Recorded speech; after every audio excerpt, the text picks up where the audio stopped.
Kalimerasas, good morning.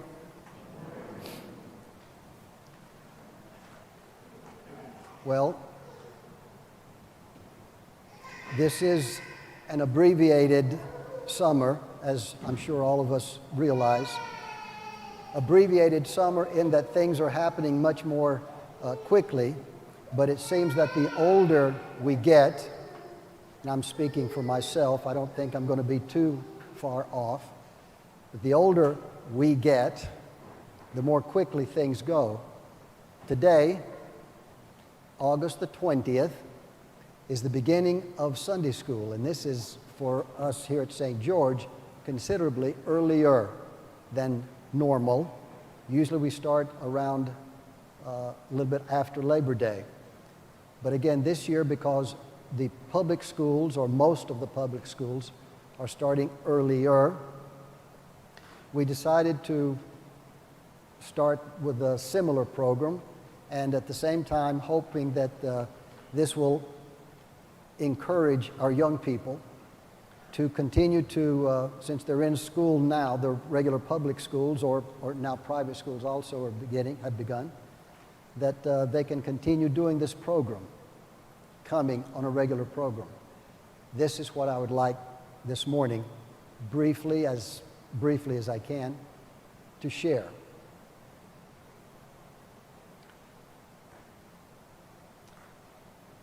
This parish has been very, very blessed. We've said this so many, many times. In so many, many different ways we have been. And we need to realize and recognize that, because this God that we worship and adore continues to give. And He gives and He gives. And as we've said many times in the past, this same God gives, and He wants to give because He loves.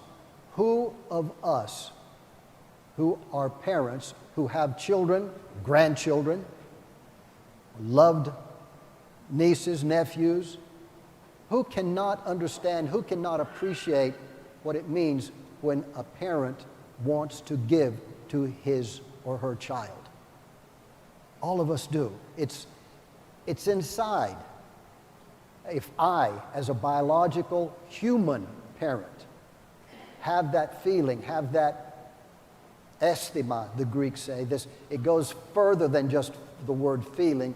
It goes into the inner being of a person. If I feel that as a human being, how much more does this God, who created us all and gave us these feelings for our children, for our loved ones, how much more must He be feeling that for us, His children? Having said that, as a parent, I know that thank you doesn't always come back. And I'm saying that not in a derogatory way, it's just the way the world is. I know on more than one occasion, I have forgotten, or maybe some little twist of my sick little mind may say, well, I'm not going to say thank you for this. You know, maybe they owe it to me. So I've been on that end of it. So if a child of mine forgets to say thank you for whatever reason, am I hurt? Maybe a little bit, depending on the circumstance, maybe a little more. But this is the way of the world, we say. Does God get disappointed when I forget or choose not to say thank you to Him? God is God, and His love is far more encompassing, far greater, limitless than mine is, even for my offspring. But does He get a little disappointed? Again, He's God, I'm not. But the human side of me can appreciate that part too. Just a little thank you. And that thank you comes back to him. And then what does he do? He just turns around and multiplies it back to me, back to us. We cannot outgive God. We've said that before, and it's true.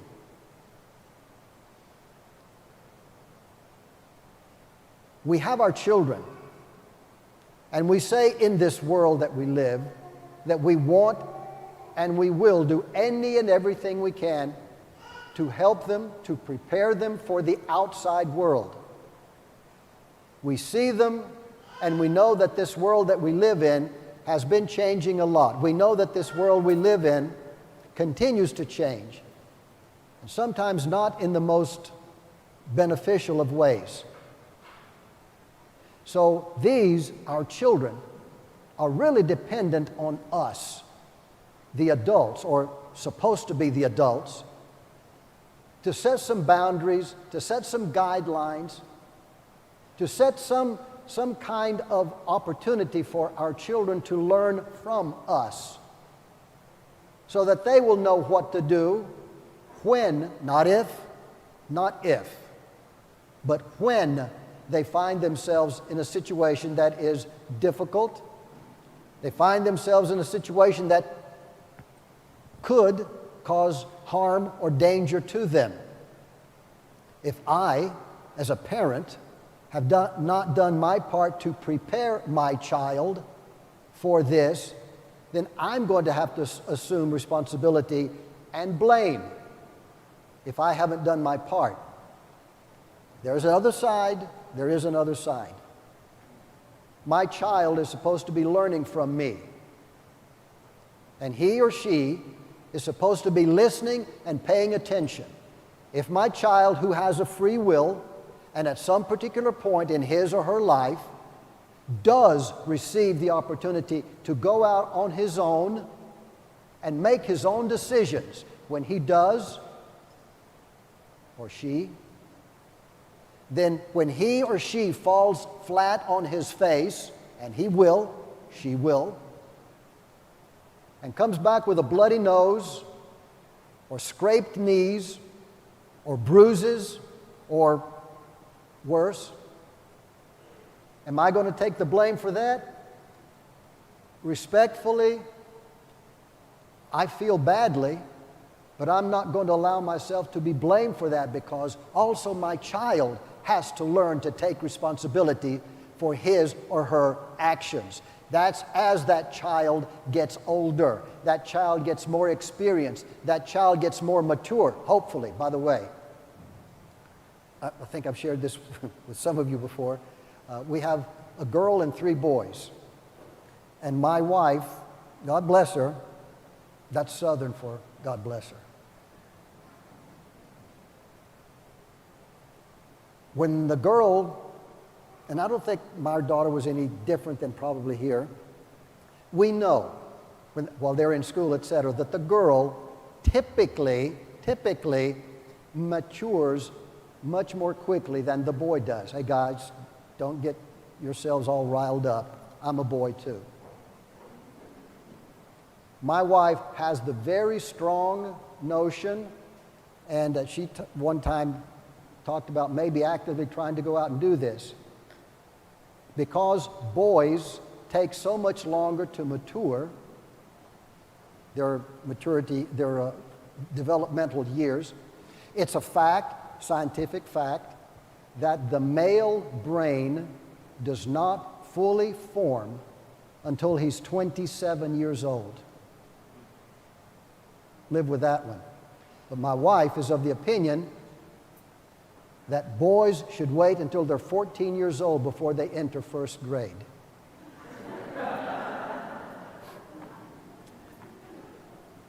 She used 3 for proof.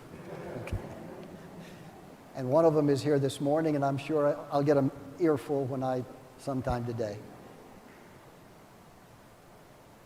The whole point is, yes, our children do need to be able to take responsibility for their own actions. But again, going back, I need to do my job. In the beginning years, when I still have some kind of influence on them, then I have a responsibility to teach them. Big if, this religion that we say we are following, if this is important to us, if I believe in a God, if I believe in this God, if I think that this faith system is something worth following, then do I not also have a responsibility to help my child while she is younger? When they're older, they have to make decisions. I get it. But when they're younger, and up until, give or take, age 18, the law, this world's law, says that I am still responsible for my child. Okay. But at that age, does he or she automatically become very mature and knowing? No. I'm a lot older than 18 years old, a few times over 18 years old, and I still do some very stupid things. The human frailty, the human condition. That's why we humans are imperfect. There's a reason. But let's go back again. If this religion is something, it is what it happens to help us teach our children the right way so that they can understand things as they get older. And having said that, I want to go back. This has not anything to do with politics, has nothing to do with anything other than the ways of the world. My beloved, the central feature of any civilization is the family. Civilization does not develop out of nothing, and it just automatically comes together, coalesces. Civilization is the result of a lot of work, a lot of effort, a lot of mistakes, and the central and the most basic elemental establishment of any and all civilizations is the family.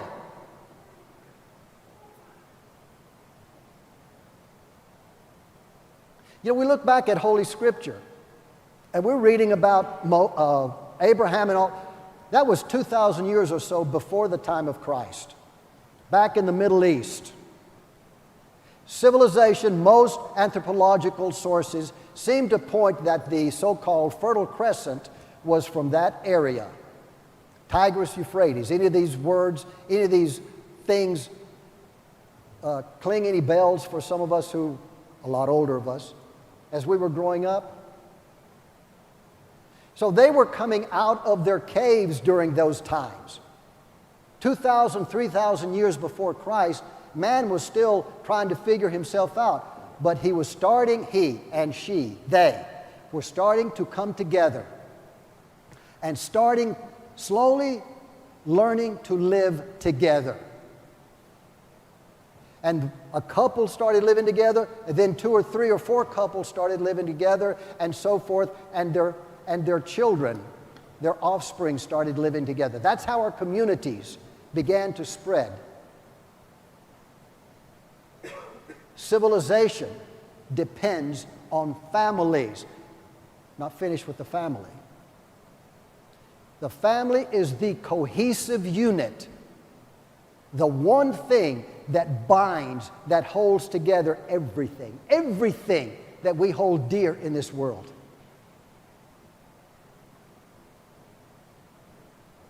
But the family also needs something to hold it accountable to.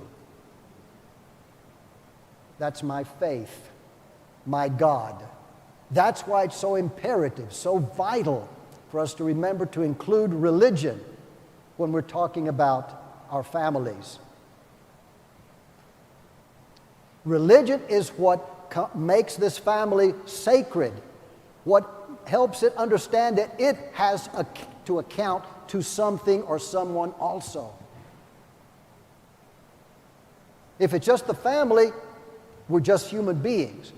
But when we have that religious dimension, that religious aspect added to it and helping it to guide it, then that means there's something else even greater than that family. As big and as wonderful and as vital as that family is, it's got something else to help guide it.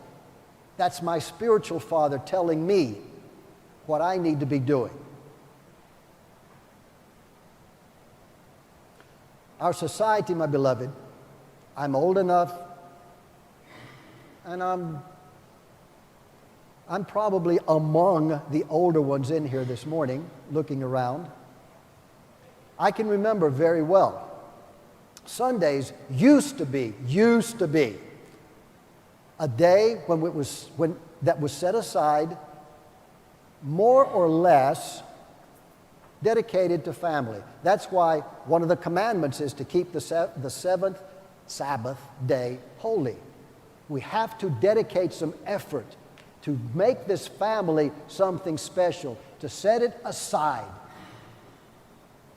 I can remember very well. I'm talking about, I was growing up in the 50s, 1950s, growing up in the 60s. Some of you, many of you here this morning, are old enough to remember the blue laws? You remember the blue laws? Sure you do. You know how long ago it was?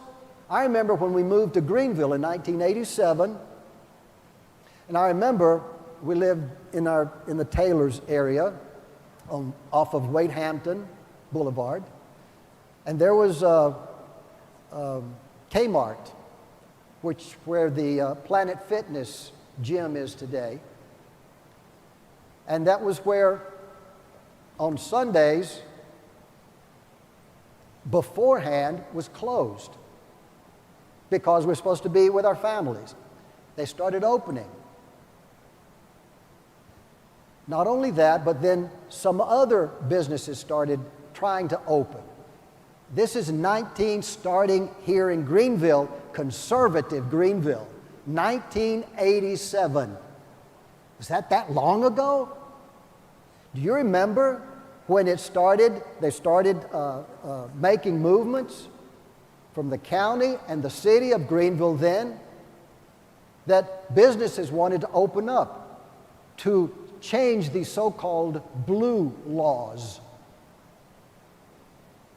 And it was a big discussion. The city councils of both of them, city and county, were being vilified, being attacked. No, you can't do that. This is the Lord's day. Okay. But guess what? The dollar won over the Lord. No big news there. Okay. Then they started talking about allowing, horror of horrors, alcohol to be sold and served on Sundays. Oh my goodness. Guess what? No big deal. Sunday used to be the day that we spent somehow, to some degree, with our family. To some degree. Today, it is yet one more day that I've got to take my kid to Alabama, to Virginia, to Tennessee, because we have a sports program we got to be in. Or my kid is, I understand, hey, my kid is going to check out a school, or they have something for their high school, or whatever going on. Sunday is now where one parent is in one state, the other parent is in the other state. That's the way of the world today. This is where we are. This is why, to come back finally, we are begging you, please take the time to read that letter that you got from the Sunday school department and me, asking you consider. I know you're going to have conflicts. I know you're going to have times when your child is going to have to be away from here. We know that. But we are begging you, please don't forget here. Because my kid has to go here, my kid has to go there. We find the time to bring our kids to play basketball respectfully. We find the time to allow our kids to come and dance. Why can't they come to Sunday school first? The way the program is, you really have to try hard, really hard, not to make the minimum attendance rate. There are 53 opportunities, 53 chances for your child to get a point. Your child needs a total of 14 points out of the year. Excuse me, not the year. From August today to middle of early part of May, so that he can play basketball and be fair. He has 53 chances. All he has to do is be there for 14 of them. Is that impossible? But he has to be fair. He or she has to be fair. That's 50% during the year. If you know you're going to be gone 1, 2, or 3 Sundays, make sure that your kid is here. Encourage him. Bring him. Don't drop him off at the door, please. Bring him. You come in here. Let him be in Sunday school. Bring him in here first. Then we go to Sunday school. We changed this. We used to have Sunday school at 9:30 in the morning. The older ones of you will remember that. We changed it a number of years afterwards, as did most Greek Orthodox churches in the United States. We did Sunday school now after communion to allow them to come to the liturgy, sit with the families, and afterwards they go. They're going to spend 45 minutes in Sunday school, hopefully learning what you and I are supposed to be teaching them too also, so that they don't go out into this world and somebody else who is looking to hurt them is not going to pull them in, and they don't know any better because we haven't done our part, because we haven't given them a foundation, a spiritual foundation.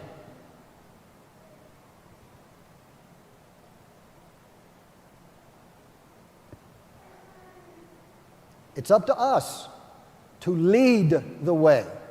Don't just say it, you go. No, we go. We participate together. With all due respect, we have been blessed, and God continues to give. Let's show Him, please, how much we appreciate what He does continue to give. And we will benefit. God, give us the strength.